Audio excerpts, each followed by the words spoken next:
walked the bridge in 72, where legends played in royal blue. Osgood's Grace. Hello and welcome to another Chelsea chat. And last night it was West Ham United 1, Chelsea 5. And things looked a bit dire early on, didn't they? First of all, Cole Palmer felt a twinge when he was warming up, so he had to be replaced in the side. And then West Ham took the lead. Now, Rob Green said it was down to the ball. Now, I don't know about coaching in modern day football, I just don't. But if there was a new ball years ago, what you'd do, you'd practice and practice and practice with the goalkeeper, so he got some idea of the flight of the ball. But it was a decent shot by, was it Paqueta, whatever his name is. But Rob Sanchez, his foot was, the weight went onto his right foot.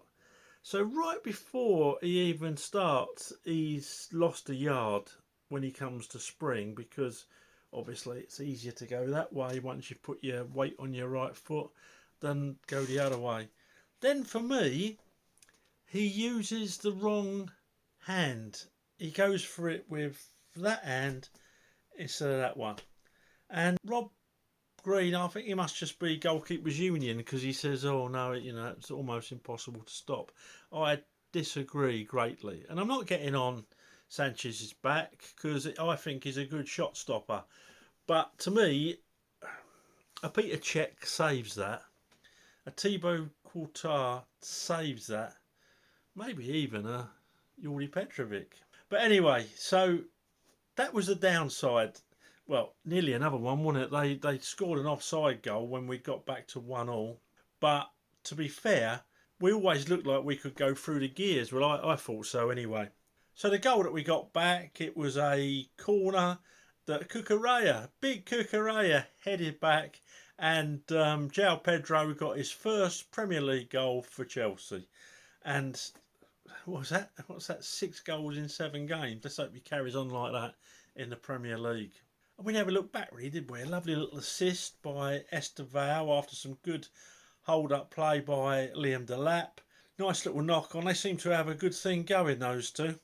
Ball in the centre and an easy tap in for Enzo Fernandez. And we were on our way really, weren't we? They were never getting back into that. And just before that Fernandez goal, we had the Pedro twins combining with João Pedro putting a cross in for Pedro Neto to just stick it away. I thought Pedro Neto was absolutely excellent last night. We'll talk about man of the match because Estevao got it. I didn't agree, and I'll tell you why in a bit. But anyway, other goals. West Ham's goalkeeper is as much use as an ashtray on a motorbike. He come flapping, and Caicedo managed to stick one away, and then he come flapping again, and Trevoh Chalobah stuck it away, and what a celebration. That boy absolutely loves the club, doesn't he? And I absolutely think he's a top defender. I'll be gutted if he goes, I'll be honest. So, what about West Ham? Very, very poor. Apart from Jared Bowen and perhaps Ward-Prowse, they've got absolutely nothing. And they have got a proper muppet in goal. A muppet that makes Robert Sanchez look like Gordon Banks. And I worry for West Ham. I don't actually worry, but I do worry for them. I think they're a good bet to go down. They're going to change Potter. Potter looks like a haunted man already, doesn't he? I feel a bit sorry for him because I don't think he should have left Brighton in the first place. He was doing a great job there. I think they're worse without him, and I think that job was totally suited to him. So let's get this Chelsea team scored. Sanchez, couple of dodgy bits of distribution that didn't hit anyone and went out. Goal that I put down to him, or rightly or wrongly. Yeah, I'm going to give Sanchez one great save, by the way, that would have been offside anyway, but he didn't know that. And he went with the right hand, he had the right weight on the right foot, and it was a top draw save. Shame it wouldn't have counted anyway. But anyway, I'm going to give Sanchez a 5.5. He still looks shaky to me. I still think we need a new goalkeeper, but I'm not going to get on his case. He's been a lot better lately. Who else have we got? Right back, we had Gusto last night. Gusto gets a 6. He done all right. He did his job defensively. He tried to get forward. I think he had a shot. Yeah, he did have a shot. I think it is flying past a satellite somewhere.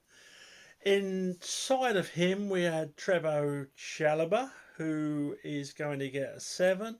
I thought a nice steady performance, and in fact he's getting 7.5 because he scored a goal, didn't he? But a good defensive performance. Won a lot of headers. And I tell you what, I noticed when Fofana came on, Fofana went up for 2 headers, missed them.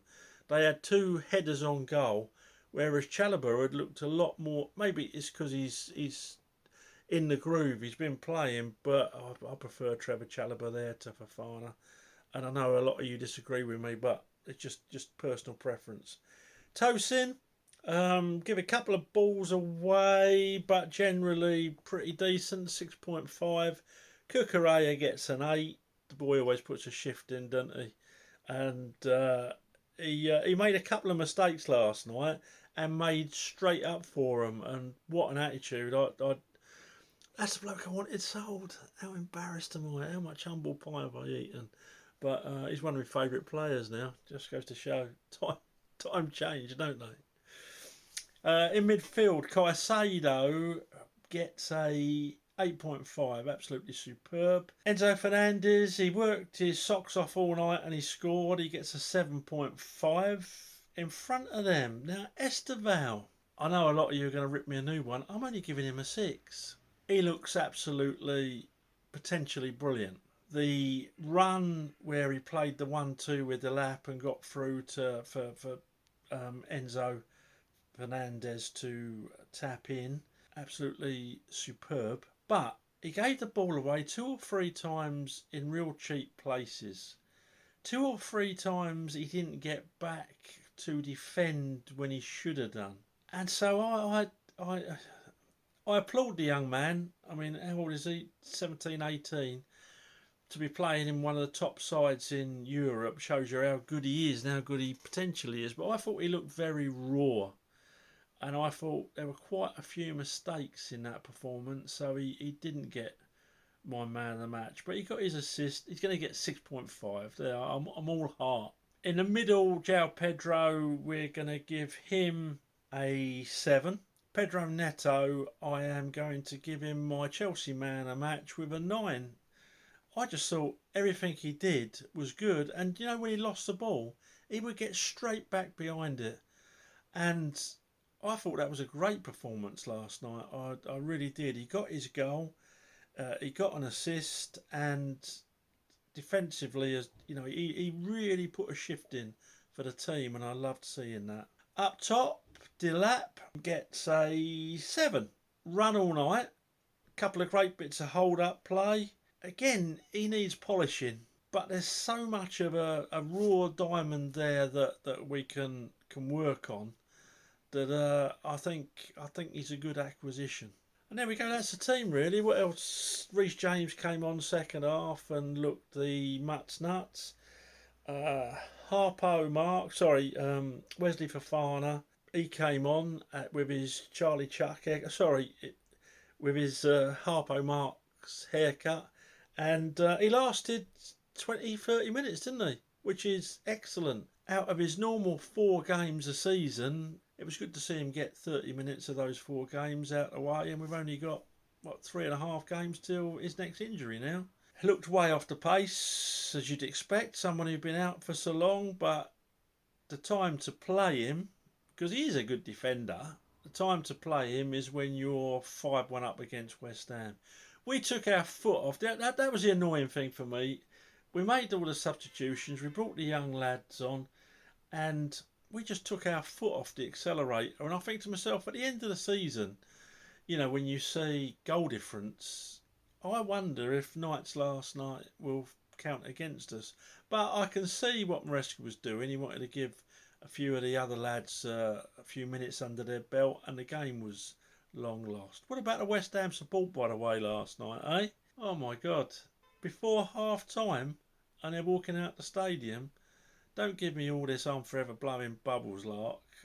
You know, you stay and support your team to the end. This is a bloke that went home back in 1982 when we were 3-0 down to Sheffield Wednesday at half time. When I got home, it was 4-4. So I learnt my lesson that night.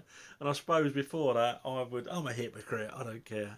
Before that, I would have probably been one of them fans walking down the tunnel if we were getting stuffed like they were. They got nothing, have they? Well, that's it. I want to know your thoughts. That's why I do these. And yeah, please subscribe to the channel. Please like the video. But most of all, give me your feedback. That's why I do these. That's why I've kept on going these, because people have said they still want to interact, still like to have a chat, and like the ethos of our channel. So thank you all, and speak to you soon. Up to Chelsea. I walked the bridge in 72, where legends played in royal blue. Osgood's grace, Bonetti's hands, we stood and roared from the old shed stand.